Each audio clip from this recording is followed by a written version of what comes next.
We're live now. All right, there you go.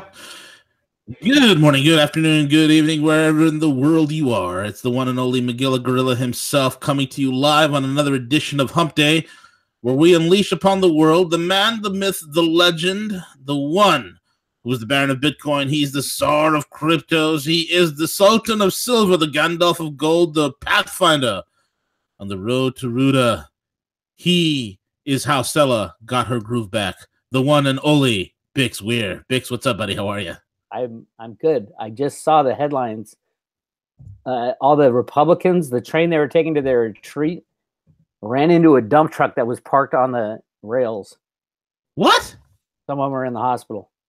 You shitting me? You're joking, right? No. Dude, it's getting hot. The battle is getting hot.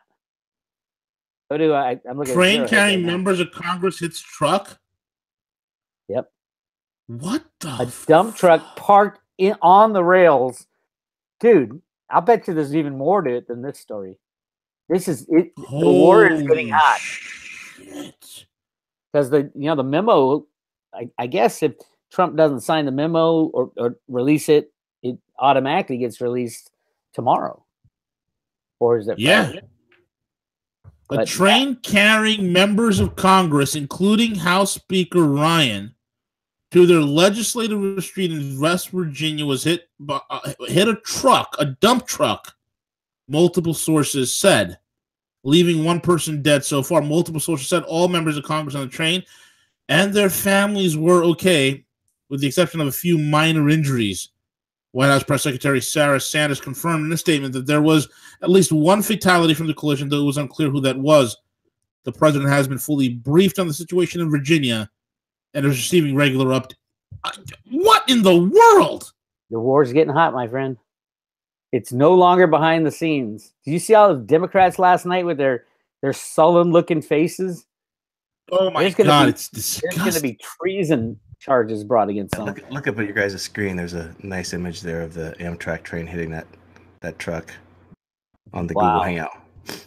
That's crazy. Oh, man. That is nuts, man. Dude, wow. Wow. Look at all the tweets from all the representatives. Wow. It's happening. I've told you, man. The war is real, bro.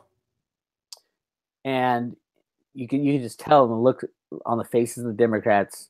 And they're saying, oh, this is releasing the memos going to jeopardize national security.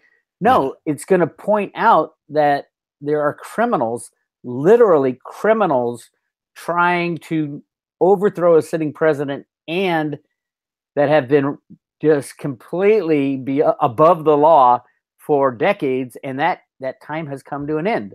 And this memo is going to point a little spotlight on some of the things that were going on. If you want to point a real spotlight, release the Anthony Weiner documents, 650,000 documents, emails, videotapes of Hillary Clinton abusing young children, sexually and physically abusing young children, just bad stuff. And that's the stuff that they're still holding back right now. And they think it's just too much for people to handle. But the reality is that's the whole reason we got in this spot.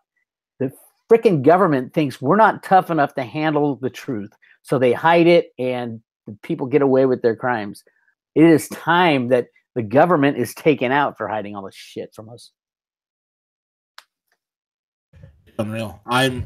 It's about time. Yeah, it is totally about time that they've been taken to the woodshed and put out of their misery, man. This is just ridiculous. Absolutely ridiculous. It's gone fully hot, man. It's gone fully hot. Wow. So what I listened to some of your coverage of the Trump State of the Union. Yes. What do you think? I mean, for me, I think it was the only thing I dislike about Trump. Yeah. And it's a big one, is that he's still rigging every single market. And he won't let, I get it. I get it that the bad guys want to crash the system for their own purposes. But if you rig the markets, let's just say he turns everything around. And let's say it really does. He rigs it for long enough to turn things around. You have not solved the basic problem that we have right now, the biggest problem, which is that the bad guys have all the money. All of it, like 99%. They got it hidden away in the Panama freaking, whatever you call them down there, from the Panama Papers, and in the Virgin Islands, and hidden away everywhere.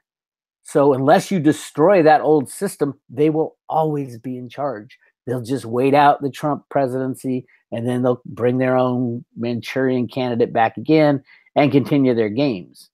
Yeah. So I think the worst thing that can happen is that we improve the old system. And hey, he saved us from crashing. That all that means is the exact same people control the money who are in power. The Rothschilds, yes, and the Rockefellers and the banksters and the Clintons and the Obamas, and everybody's hidden their money away. So if the system, that's the problem I have with any kind of revaluation. You've been hearing that for years on the conspiracies. Oh, there's going to be a huge revaluation, and the Nestor Act and things like that. The biggest problem with that is it doesn't solve anything. It keeps the same people with the percentages of money that people have stay the same. Now, it is true that Trump signed the executive orders so that he can confiscate all the wealth of, the pedophiles and the people who break the law and things like that. But it's still not going to solve the problem. The biggest problem for humanity right now is the debt-based system with misallocated wealth. And that cannot be solved by, fixing the economy. Because when you fix that economy, the same people are going to have the same percentage of the money. Yeah, absolutely right. So when he talks about that, and I know Steve Mnuchin was the head of IT for Goldman Sachs. His job was to computer rig the markets for Goldman Sachs. They were one of the head computer riggers. So in knowing that the U.S. Treasury has a basement, and in that basement they put in a trading floor, electronic trading floor back in the 70s. Knowing that that's there, knowing Steve Mnuchin just walks downstairs and clicks a mouse to make the Dow go up over 30,000, 40,000, 100,000. That's how easy it is to rig the market. I don't think American can ever be great again until that system ends. No, I agree with you wholeheartedly, man. Otherwise, all we're doing is we're just simply just cleaning away the cobwebs and leaving the spiders intact, which is one of the things I mentioned last night. That's the last thing we want to do. And I get they're trying to inflate this economy, trying to get using that bubble to build infrastructure as quickly as possible. But once this is all said and done, they have to wreck the old system. They gotta throw the entire wood chipper with the banksters into the whole entire thing's got to go. So you're gonna fix it to wreck it. Is that what you're saying? No, I don't think there's no fixing being run. There's really no way you can fix this. This is so systemically broken. All you can do is, the way I see the economy, Bix, is it's a giant circus tent that's been broken. The fix is artificial. It's like taking a giant fan and blowing it.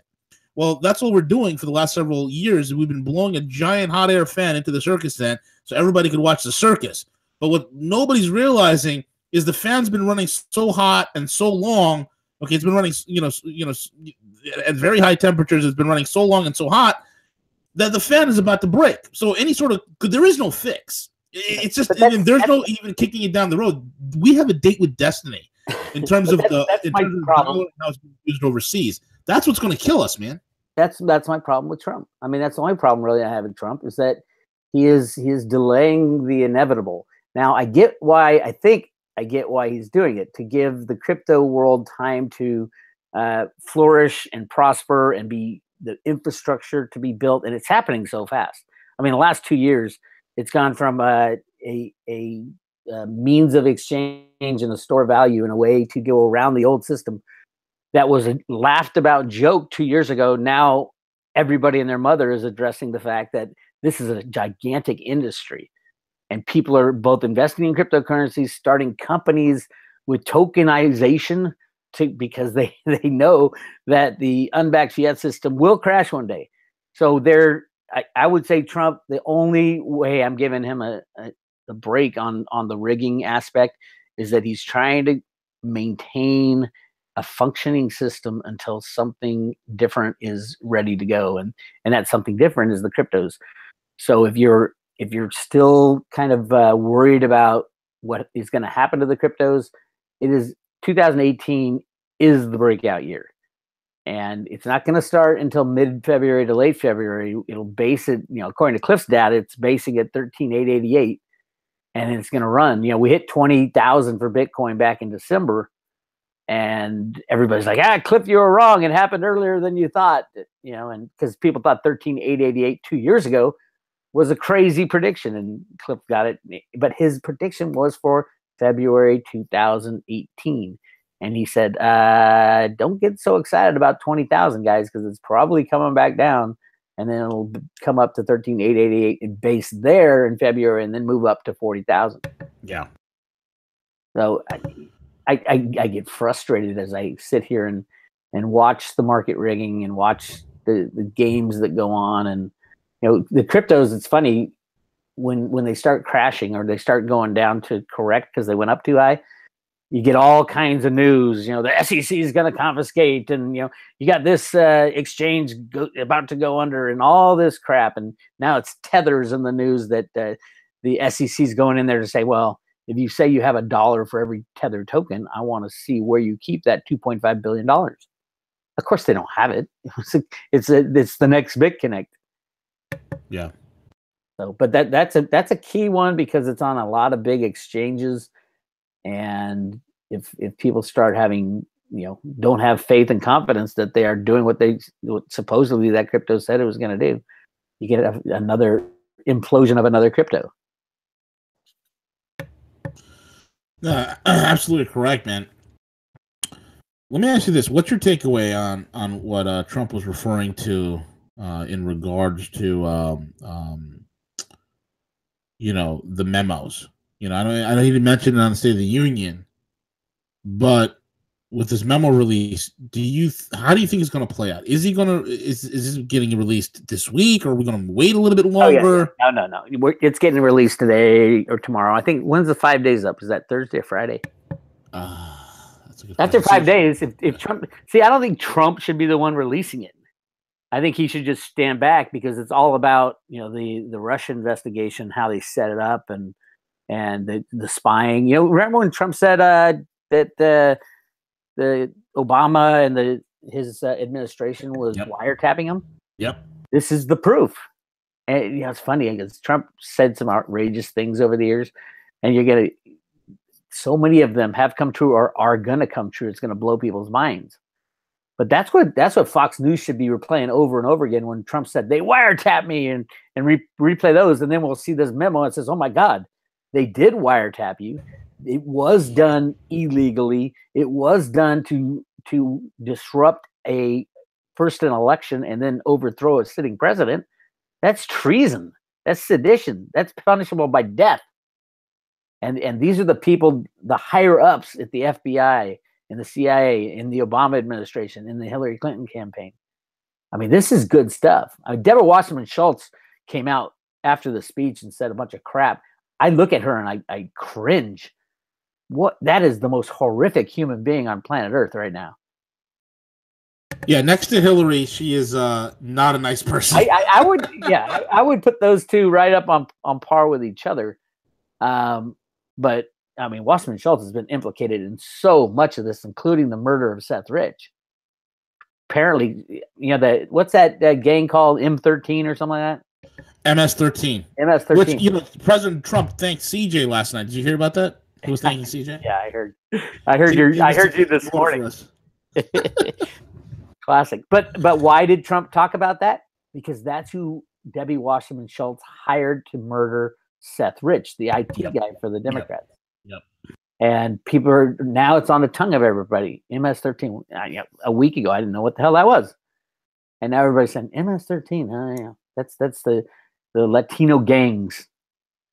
But it's going to come on the front page, and it might be even in this memo that I don't know if it's in the memo, but Debbie Wasserman Schultz, QAnon has been stating that Wasserman Schultz was the one who hired the hit on Seth Rich. Yeah, that is the take. That's what they're saying. That is what Q has implied as well. That it was Debbie Wasserman Schultz that was behind that. It makes perfect sense to me, man. Oh yeah, and her, that one of those guys, the Anwar brothers, who were given all these secret access to the two Pakistani guys, the brothers, that are given secret access. And they were also Muslim Brotherhood, those guys. Oh, yeah. Well, so is Uma Abedin. Correct. Abedin's mother is the head of the Muslim Sisterhood. I mean, correct.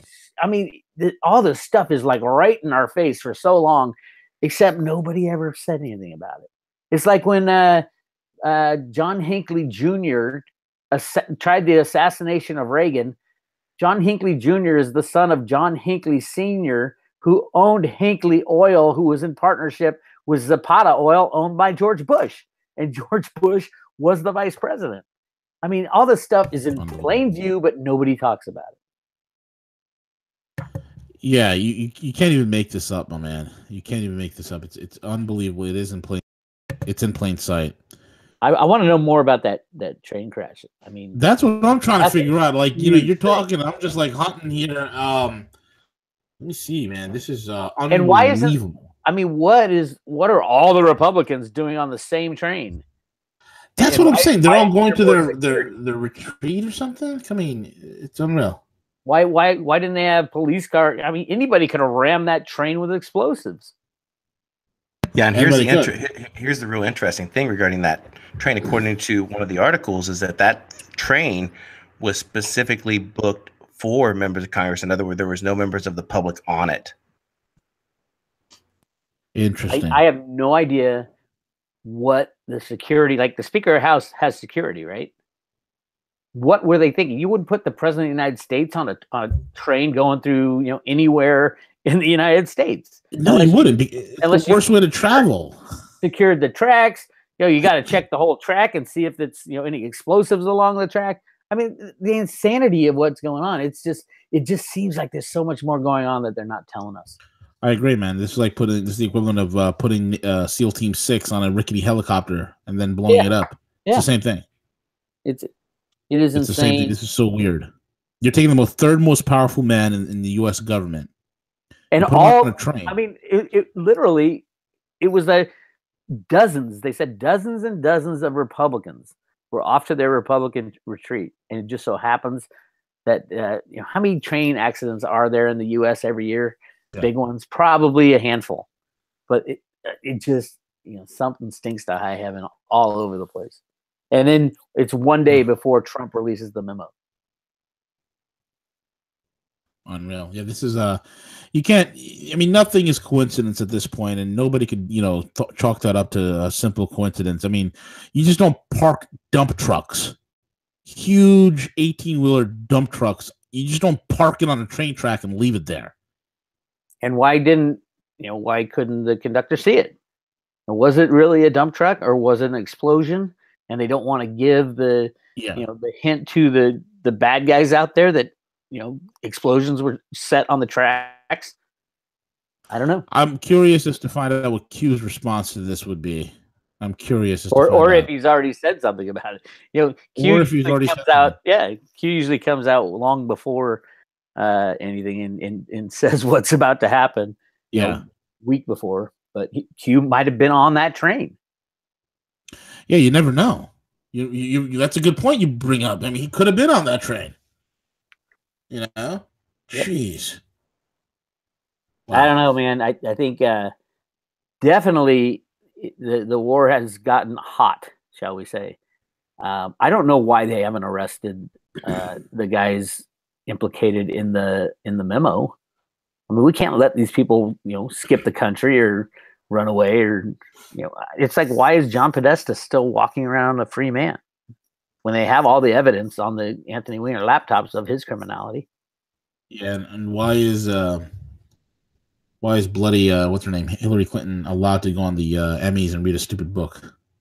Well, but all these things it's going to. I think that was. Have you seen Hillary? Have you seen Hillary? She looks 30 years younger now. It's ridiculous. Are you kidding me? Really? I think go look up watch that video on. Well, that's all makeup, man. No. She was looking really old. Yeah, that's all right at the end of the. No, they got the CGI that they can do now, and I don't even know if there is a Hillary Clinton around anymore. Truthfully, I think if you look at all the computer graphic enhancement stuff. Yeah. They can. Did you see that one they did with President Bush, the #2, and this guy was sitting right next to him, and you can literally make the same facial expressions, and it looks like, and Bush's face is overlaid over years, so it looks like it's Bush talking. But I don't think that was Hillary Clinton at all. I mean, just look at it. It wasn't makeup. She looked literally 20 years younger. She looked about 45 or 50 years old. Wow. No wrinkles, no nothing. I gotta go back and take a look at it and talk to some expert makeup artists, see what they say. No, and so much of it, I mean, so much of her campaign was, CGI generated, fake speeches. Oh, of course. I mean, we've seen the pictures where it's like the same people in the audience over and over again holding the same, or the cell phones that are out and recording. It's like recording something else. Oh yeah, the green screens that they use and all that. I mean, my goodness, it's insane. Careful what you watch and careful what you believe. And we're moving into a very strange place, I think. And I do think we will see a potential. I don't think the economy will collapse because Trump can stop that, but I don't think he can stop the hyperinflation. I think you look at what he said in the State of the Union. He said they're going to put $1.5 trillion into infrastructure. From where? You're 20 trillion in debt. You're the largest debtor nation in the world, and you're saying you're going to put 1.5 trillion into infrastructure, which is a black hole. Yeah, it provides jobs and it provides votes for congressmen, but what? China. It's insane what is going on, and it's insane when the monetary system is a free-for-all. And this is just what they tell us too. That with their computers they can create $1 trillion with a click of a mouse. And they don't have to tell a single soul about it. Right. But every country can do that, and every country does do that. It's like you don't have to tell anybody. You can fund secret space programs. You can fund anything you want because money is an illusion. It's a faith-based illusion now, and that's all it is. Yeah. Well, it's the whole philosopher's stone, man. That's what it is. The ability to literally turn something into gold. And that's what they've done. They've turned paper and digital instruments into something that's valuable and given it the illusion of value. They simply created that out of thin air. That's the ultimate power, man. It is. It's a replicator. It truly is. It's the replicator. People ask me, well, the cryptos, are they going to last forever? I go, I think the cryptos will last as long as we need money. And the minute we don't need money anymore, I don't think the cryptos would be necessary. And when is that? When we invent replicators that can take from energy, create molecules, and put them together in such a fashion that creates whatever we need: food, clothing, water, whatever you need. They're all made. You mean I can have filet mignon every night with a banana shake? You can have that filet mignon with a banana shake. It's not going to happen tomorrow, though. So cryptos will be around for, Cliff has them going out the end of this century. But at some point, with 3D printing absolutely moving faster than we can keep pace with it, they will be able to invent replicators. And the moment that happens, the necessity of money goes away. Right. You can still use money for certain things, but the necessity of having money to survive goes away. And you can even look at the cryptos as a transition mechanism, with the tokenization being more like barter. It's like these companies are inventing tokens to go along with the business that they have, and it makes it easier to barter. Yeah. And that's kind of a shift from the old system where we needed money because, a bread baker can't trade with a house maker. But if you have tokenization, maybe a bread maker can tokenize and trade with a house maker and a bread baker. See, I'm getting tongue tied now. Yeah, absolutely. So, crazy days, my friend. It truly is, but man, what else is on your radar, man? You got your closing statements as well. I really get bored in the hodl times. The times that I know that, there's nothing's going to go on the cryptos till late February, early March, and then it's going to be real exciting. But during that time, it's just watching the downdrafts, watching the spike ups. You get excited in the downdrafts. As long as you know that if by the end of 2018, your crypto will be up 10 times to 100 times, depending on the crypto you chose. That's all you got to think about. So the hodl times are like you kind of shut your mind, shut your eyes to watching the ticks up and down. And I get bored. It's probably a good time to come up to New York, man. I'll get you fat. Let's go. Well, I'm going to Anarchapulco, hanging out with Jeff Berwick for a while. CJ told me that Tone Vase isn't going to be there, and he made an announcement, and Berwick comes on and says, "Well, I don't remember anybody inviting you, Tone." I'm not a big Tone Vase fan, truthfully. Tone. I know. I like Tone. Yeah, I know you do. Cool. He's not a cool guy. No, I've hung out with him. I hung out with him at the bar down in Acapulco. He's he's self-righteous. He's literally, he has no moral compass at all. And we were discussing, silver shorts, and he's like, "Well, I'll go short. I'll just walk away." I go, "What about if you go short on because he was shorting silver? If you go short, you have unlimited losses." He goes, "No, I don't. They don't know where my money is." I'm like, "Oh Jesus, guy is just nothing. You meet him in person, you're gonna just get this eerie feeling. It's kind of like meeting Steve Mnuchin or in an alley. It's like meeting Steve Mnuchin in a dark forest. Well, I was telling CJ earlier, I guarantee you Steve Mnuchin is part of the pedophile ring in Hollywood when he lived there. Do you think so? I don't know about that. He looks just like a pedophile. Yes, that's not what I'm hearing. I'm hearing he's into younger women. That's about it. But that's what I'm hearing. How young? I mean, he moved to Hollywood. 20 on up. We know his wife. We know.